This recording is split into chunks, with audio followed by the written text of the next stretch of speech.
بسم اللہ الحمد للہ اللہم صلی اللہ علیہ وسلم۔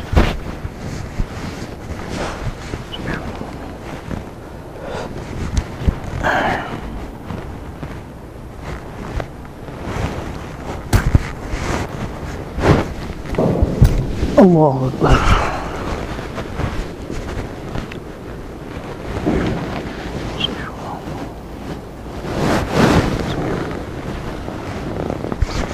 السلام علیکم ورحمۃ اللہ وبرکاتہ۔ الحمد للہ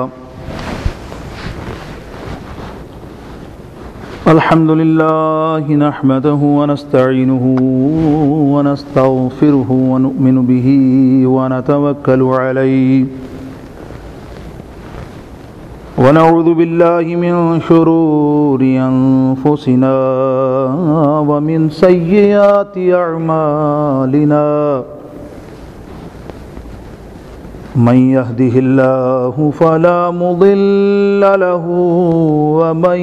يضلله فلا هادي له ونشهد أن لا إله إلا الله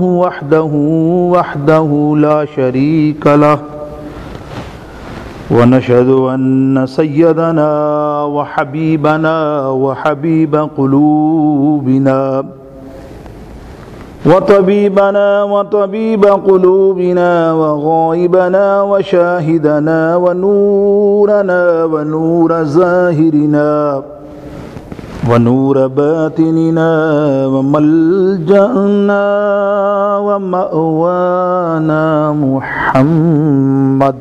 صلی اللہ تعالی علیہ وسلم عبدہ ورسولہ، اما بعد فاعوذ باللہ من الشیطان الرجیم، بسم اللہ الرحمن الرحیم۔ ان اللہ وملائکتہ یصلون علی النبی یا ایہا الذین آمنوا صلوا علیہ وسلموا تسلیما۔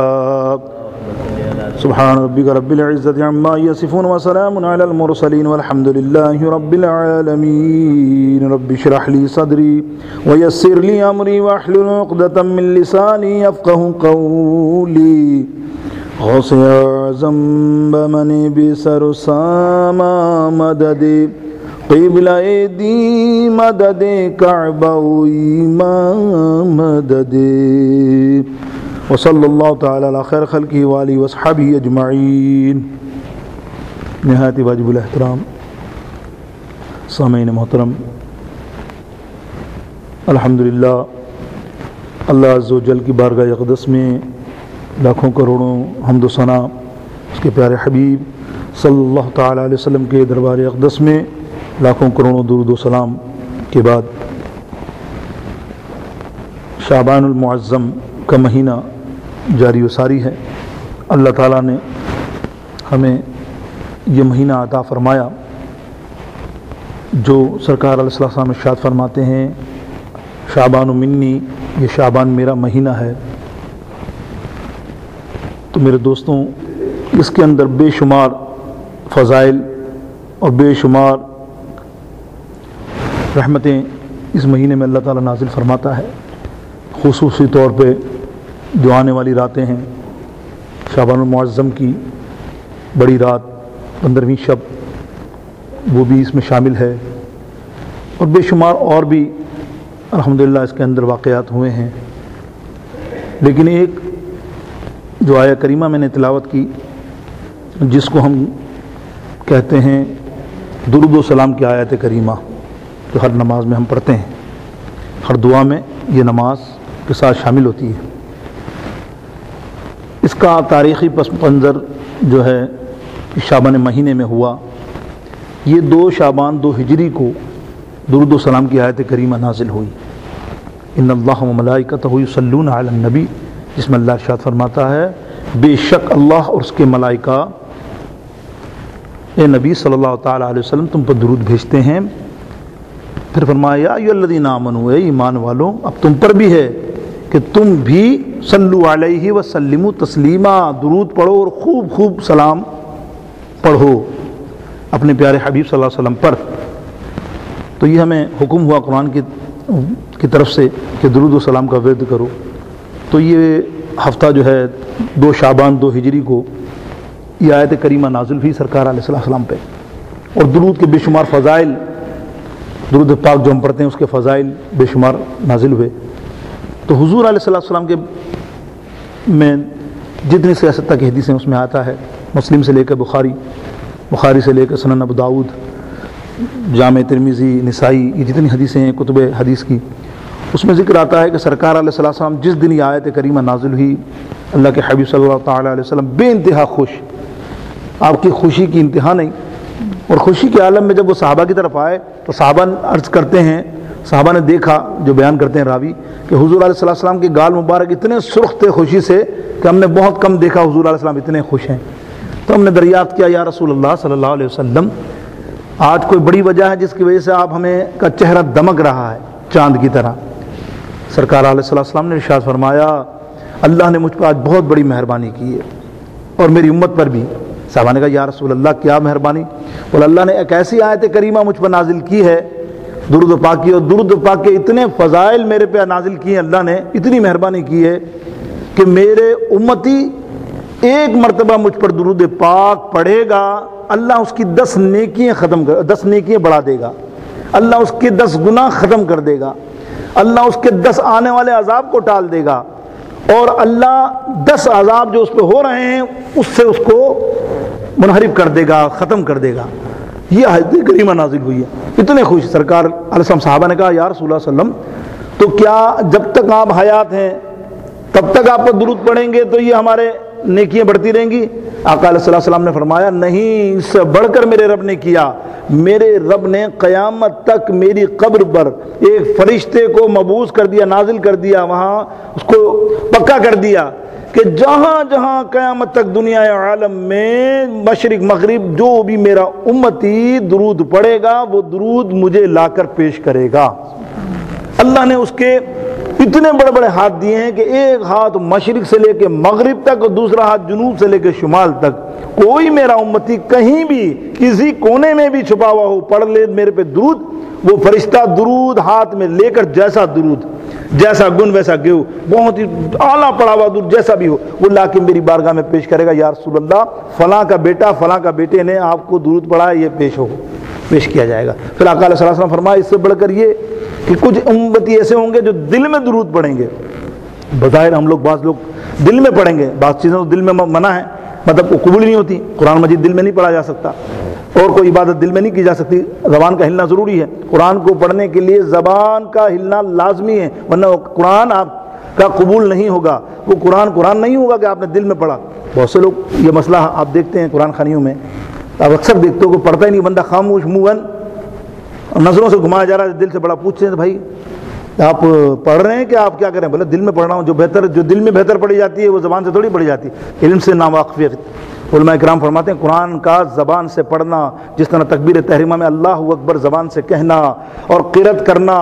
وہ بھی زبان سے ایسا کہنا ہے کان سنیں, تو اس کا مقصد ہے کان جب سنیں گے جب زبان ہلاؤ گے اور کچھ بولو گے. تو قرآن بھی جب پڑھا کرو بلکہ ہلکی آواز میں زیادہ تر کوشش کیا کرو, پڑھا کرو. مسجد میں جب پڑھو تو بڑی دھیمی آواز میں پڑھو, اتنی کہ آپ ہی سنو. کس کو سنا رہے ہیں آپ؟ اگر آپ اکیلے سنا رہے ہو تو کوئی نماز پڑھ رہا ہوگا وہ ڈسٹرب ہوگا, تو پھر آپ کا قرآن نہیں سمجھا جائے گا. آپ کو یہ سمجھا جائے گا کہ آپ اس کے نماز میں خلل ڈالنے والے ہیں. اس لیے منع فرمایا کہ نماز کوئی پڑھ رہا ہو تو اس وقت بات نہیں کرنی چاہیے. یہ مسئلہ ہے. آقا علیہ السلام فرمایا, اس لیے کہ ہم تو کوئی دین کی بات بھی کر رہے ہوں زور سے, کوئی شریعتی مسئلہ ہے یا کوئی ایسا مسئلہ تو اور بات ہے, ورنہ ادروائز کوئی نماز پڑھ رہا تو وہاں خاموش رہنا چاہیے. اس لیے کہ اس کی نماز میں خلل پڑ سکتا ہے, وہ ڈسٹرب ہو گیا, آپ کی طرف دھیان آ گیا آپ کی باتوں میں, تو وہ اس کا قصور نہیں ہوگا, پھر آپ کا قصور ہوگا کہ آپ نے کوئی وجہ سے اس کو اپنی طرف متوجہ کیا ہے. تو اللہ سمجھنے کی توفیق عطا فرمائے. میرے دوستوں بزرگوں, ہوا کیوں جب اتنے سارے آقا علیہ السلام فرمایا جو دل میں درود پڑتا ہے, یہ کمال کی بات ہے. دیکھیں ویسے ہی عبادت ہے دل میں نہیں ہو رہی نا, لیکن دل میں جو درود پڑتا ہے اللہ کہتا ہے, بعض اللہ کے رسول فرماتے ہیں وہ محبت سے اگر کسی مشکل میں ہے اور مشکل میں اس نے زبان سے نہ نکلا, اس خوف سے کہ میں مشکل میں ہوں, اس کے دل پڑھوں گا تو پتہ نہیں کیا ہوگا, نہیں پڑھ سکا, اور دل سے اس نے درود پڑھ لیا تو میں خود اس کا درود سن کر وہ درود حفاظت سے اپنے پاس رکھتا ہوں. یہ مشکات شریف کی حدیث ہے, کمال ہے. ایسا درود جو خلوص سے پڑھا ہوا ہو, دل سے پڑھا ہوا, دل میں پڑھا ہوا, زبان بھی استعمال نہیں ہو, اور دل کے حال تو کون جان سکتا ہے, اللہ اور رسول کے علاوہ. یاد رکھیے گا. اس لیے مسئلہ ہے کہ فرشتے دل کا حال نہیں جانتے، فرشتے دل کا حال نہیں لکھتے، یوں کہ اگر فرشتے اگر دل کا حال لکھنے لگ گئے تو تم جو نماز پڑھتے ہو نا، تمہاری نماز نہیں ہوگی، تمہارے جہنم میں جانے کا راستہ ہوگا۔ یاد رکھیے گا، نماز میں کوئی ایسا بندہ بشر مجھے لا کے دکھا دینا کہ حضرت اس کو ایک خیال بھی نہیں آتا نماز کے اندر، تم مجھے بتا دو، مطالعہ نہ کوئی ایسا بندہ سائنس ایجاد کر لے کوئی ایسا کہ اس کے دل پہ آلہ مارے، وہ سامنے سے آ جائے کہ بالکل کچھ نہ کچھ خیالات آتے ہیں، بعض اوقات تو اتنے برے خیالات آتے ہیں نماز کے اندر آتے ہیں نا، اگر وہ فرشتہ سب لکھنے شروع کر دے تو تمہارا تو وہ نماز نہیں رہے گی۔ تو اس لیے منع ہے، فرشتے کو دل کے حالات لکھنے کا منع ہے، صرف جو زبان سے ادا کریں۔ اسی لیے کہ غسل خانے کے اندر جاؤ تو برہنہ نہ رہو، غسل خانے میں کوشش کرو برہنہ نہ، قیمت باندھ لو اس کے بعد نہ ہو، تاکہ تم کلام کر رہے ہو، کوئی بات پڑھ بھی رہے ہو تو فرشتہ نہیں سنے گا۔ برہنہ حالت جہاں ہوگی وہاں فرشتہ نہیں آتا، چاہے تم کتنی عبادت کرو بنا اندر باتھ روم کے اندر، تو وہ فرشتہ تو دور ہو جاتے ہیں۔ اسی لیے کہا کہ میاں بیوی کے رشتوں میں بھی یہی فرمایا کہ دونوں اس جگہ پہ نہ جائیں، باتھ روم میں اس حالت میں نہ رہیں، کیونکہ فرشتے نہیں آتے۔ ہو سکتا ہے تم نیک ہو، اچھے ہو، لیکن جہاں تک یہ چیزوں کا معاملہ ہے، اس معاملے میں یہی فرمایا گیا کہ ہمیں جو ہے ورد اور ذکر جو ہے زبان سے وہاں کرنے کی اجازت ہے جہاں بتایا گیا ہے، اور بعض اوقات پہ دل اور درود تو دل سے پڑھا جاتا ہے، دل آپ کا استعمال ہو گیا تو آقا علیہ السلام دل سے قبول کرتے ہیں۔ یہاں ایک مسئلہ درود شریف کا ہے۔ آئیے حضرت ابی بن کعب رضی اللہ تعالیٰ عنہ، یہ آیت کریمہ نازل ہوئی جس کا پس منظر میں نے آپ کو بیان کیا تھوڑا سا، کس طرح نازل ہوئی، 2 ہجری اور 2 شعبان کو مبارک کو۔ ابی بن کعب بہت جلیل القدر صحابی، جب یہ آیت کریمہ آپ نے سنی تو آپ بہت وظائف کرتے تھے، پڑھتے تھے وظائف، آج بھی بہت سے لوگ وظائف پڑھتے ہیں، ان کا معمول ہوتا ہے اور بعض اوقات زندگی بھر معمول رہتا ہے۔ تو وہ آقا علیہ السلام کی بارگاہ اقدس میں آئے، یا رسول اللہ یہ بڑی پیاری آیت کریمہ درود پاک کی نازل ہوئی ہے، میں نے کیا کرا ہے، جو میرا وظیفہ پورے دن کا ہوتا ہے اس کا 25واں حصہ میں نے درود پاک کو دے دیا ہے، کیا میں نے صحیح کیا یا رسول اللہ؟ سرکار نے فرمایا اوہو ماشاءاللہ،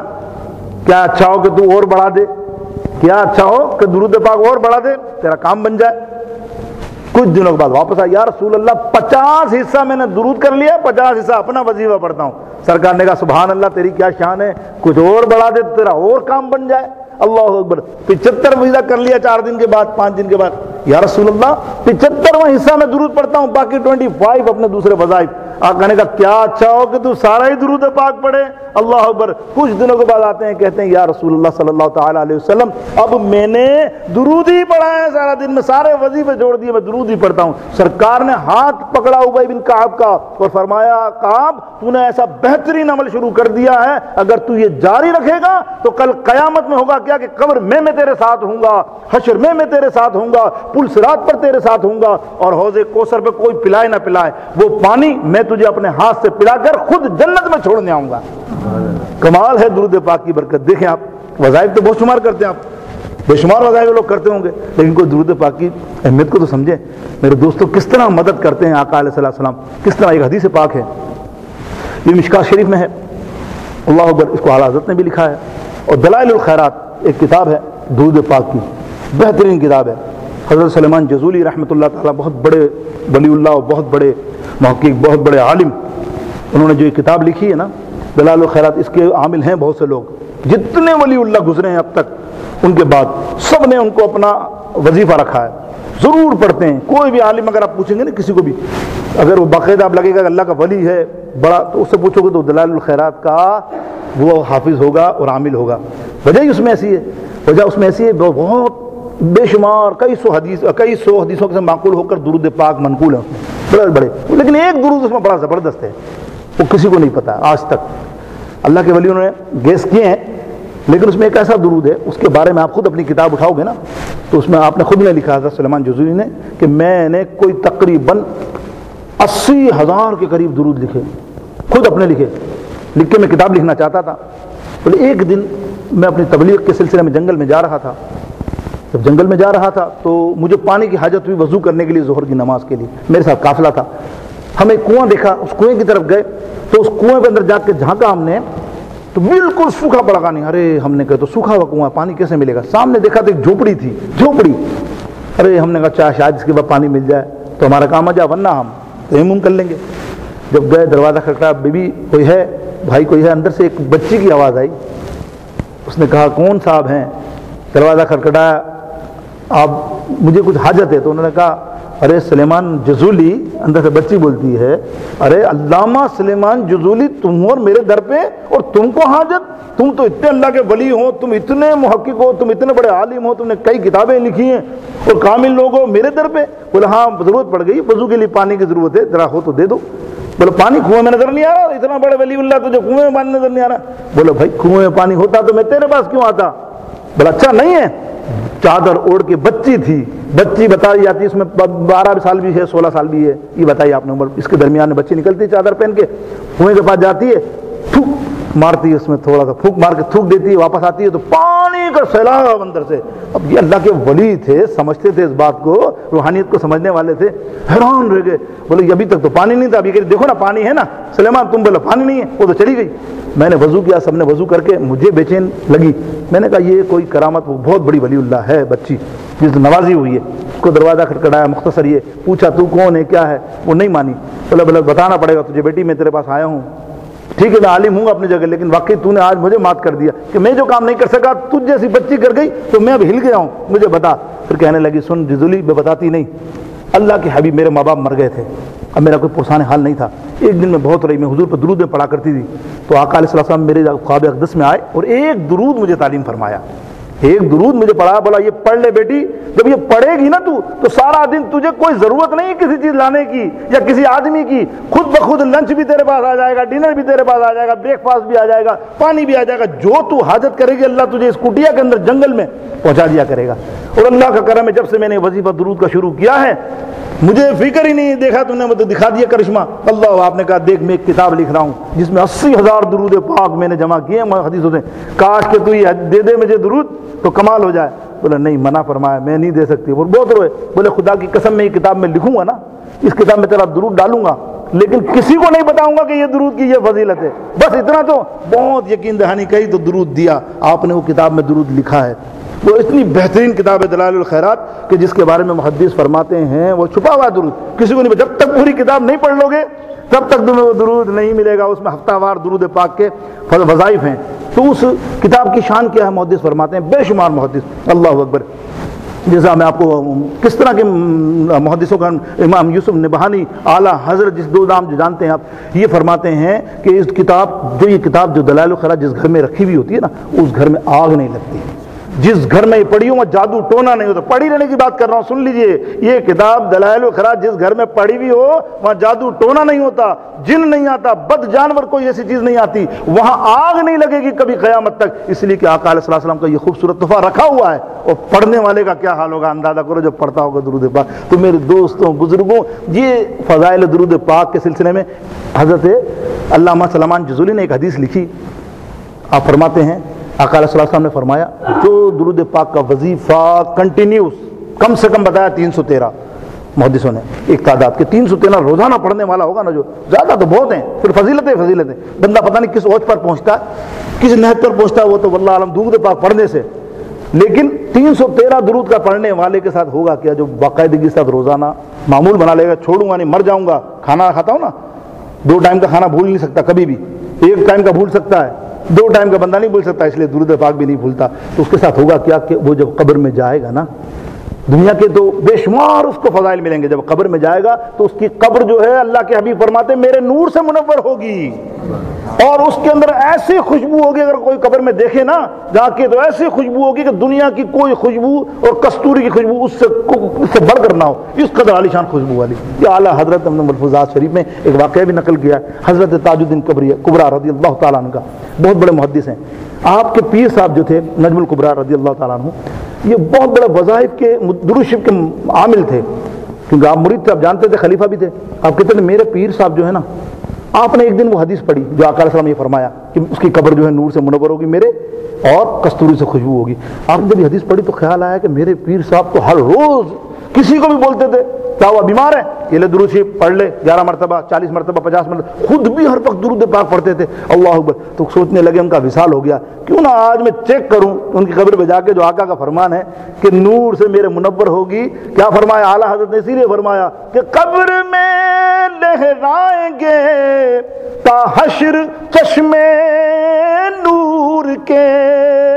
قبر میں لہرائیں گے۔ اس حدیث کو آقا علیہ السلام کی اعلیٰ حضرت نے ایک چھیڑ کے اندر جیسے پیوست کر لیا خوبصورت انداز میں. آپ فرماتے ہیں کہ قبر میں لہرائیں گے تا حشر چشم نور کے، جلوہ فرما ہوگی جب طلعت رسول اللہ کی. جو درود پڑے گا اس کی قبر میں آقا کے جلوے ہی جلوے ہوں گے، نور کے جلوے ہی جلوے ہوں گے، اور خوشبو ہی خوشبو ہوگی تا حشر. وہ گئے اپنے مرشد کی قبر کے اوپر، اور جا کے انہوں نے ٹیسٹ کرنے کے لیے کہ میں نے دیکھوں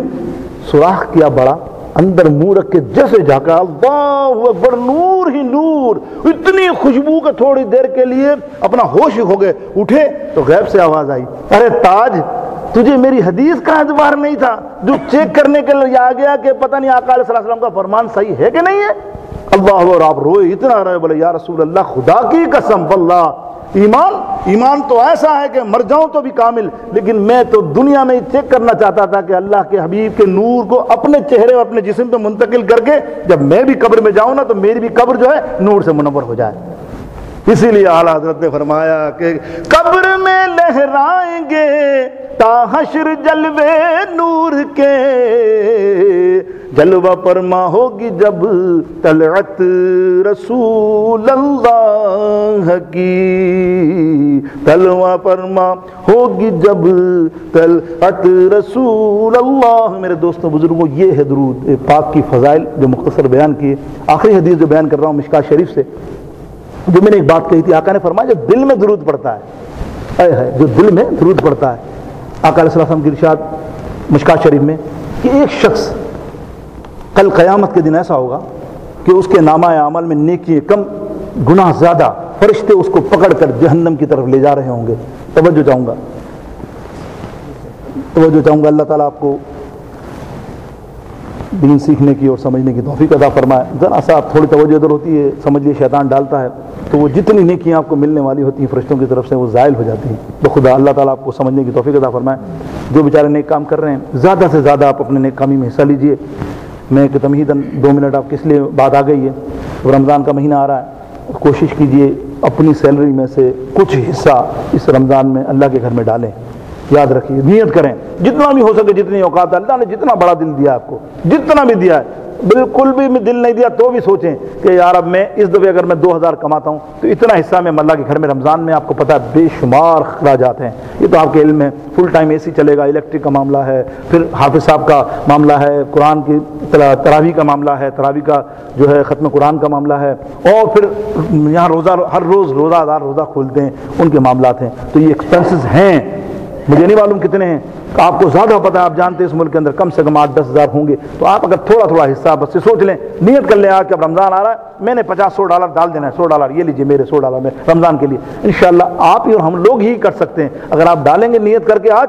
اللہ اس کی جزا دے گا. میرا کام ہے پیغام پہنچانا. اللہ رب العالمین آپ کو سمجھنے کی توفیق عطا فرمائے. آقا علیہ السلام ارشاد فرماتے ہیں کہ وہ ایک شخص جو ہے اس کے نامہ عمل پر جہنم لکھ دیا گیا، اس کی نیکیاں کم اور گناہ زیادہ، فرشتے اس کو لے جا رہے ہوں گے جہنم کی طرف. حضور علیہ السلام دوڑتے ہوئے اس کی طرف آئیں گے، فرشتوں سے کہیں گے اس کو کہاں لے جا رہے ہو؟ بولے یا رسول اللہ میزان پر ترازو میں وزن اس کا کم رہ گیا، نیکیوں کا، گناہ بڑھ گئے ہیں اس لیے حکم ہوا ہے. بولے نہیں، میرے سامنے دوبارہ میزان پر لے جاؤ، میں بھی دیکھوں نا کیا وزن ہے، میں بھی چیک کروں کیا ہوا اس کا وزن، لے جاؤ. فرشتے کہتے ہیں یا رب العالمین یہ کیا کہہ رہا ہے تیرا حبیب، یا تو نے حکم دیا جہنم کا اور یہ حکم دے رہے ہیں کہ واپس لے جاؤ. اللہ کی طرف سے آرڈر آئے گا، اے فرشتوں آج پتہ ہے دن کس کے لیے منایا میں نے؟ یہ دن میرے محبوب کے لیے، جو یہ کہتا ہے وہی کرو، واپس لے آؤ. دوبارہ میزان پر لیا جائے گا. میں آپ کو جو تمیز بیان کر رہا ہوں وہ علی کے درود جو دل میں پڑھا جاتا ہے اس کا کیا اجر ہے. زبان کی بات تو دور کی ہے، زبان سے جو پڑھتے ہیں فرشتے لکھ لیتے ہیں،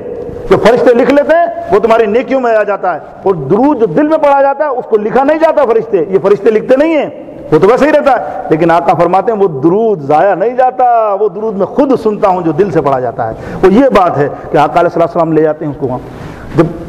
ترازو پر پہنچے، مشکات شریف میں صاحب مشکات فرماتے ہیں کہ ترازو پر پہنچے تو آپ نے جیب سے ایک پرچی نکالی، بڑی مشہور حدیث ہے، آپ نے سنی، ایک پرچی نکالی اور نیکی کے ترازو میں جب ڈالی تو نیکیاں اتنی بڑھ گئی کہ گناہ کا پتہ ہی نہیں چلا. اللہ اکبر. اللہ نے فرمایا بھائی کیا ہوا یا رسول، بولے یا رب العالمین اب تو نیکیاں بڑھ گئی، پھر جنت میں لے جاؤ.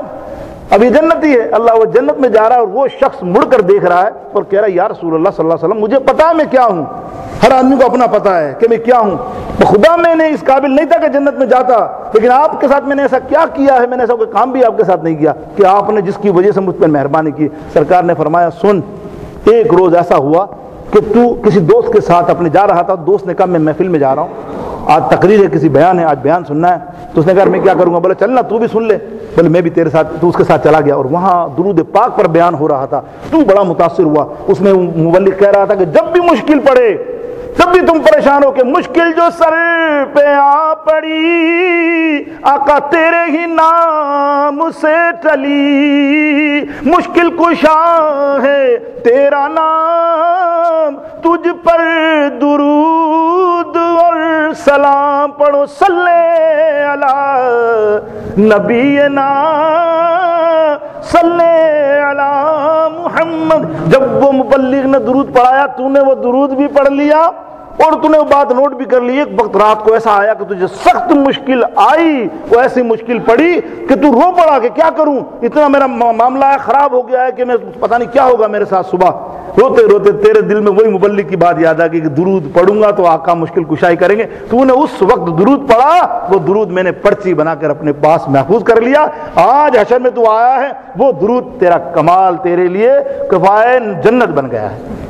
سبحان اللہ۔ میرے دوستو بزرگوں، یہ کمال ہے درود پاک کے، اللہ تعالی ہم کو سمجھنے کی توفیق عطا فرمائے۔ میں نے کہا یہ درود پاک کا مہینہ ہے، سن 2 ہجری اور سن 2 شعبان کے اندر یہ آیت کریمہ درود پاک کے فضائل میں نازل ہوئی۔ اللہ تعالی زیادہ سے زیادہ درود پاک پڑھنے کی ہم کو توفیق عطا فرمائے۔ آئندہ دنوں میں یہ بڑی نیکی کے اور استغفار کے مہینہ ہے، زیادہ سے زیادہ توبہ کیجیے۔ اللہ ہم سب کو اپنے حبیب کے صدقے خصوصی کرم میں اور ہمیں اللہ تعالی رمضان میں آنے والے میں نیکیوں کی توفیق عطا فرمائے۔ وآخر دعوانا الحمدللہ رب العالمین۔ سنت یاد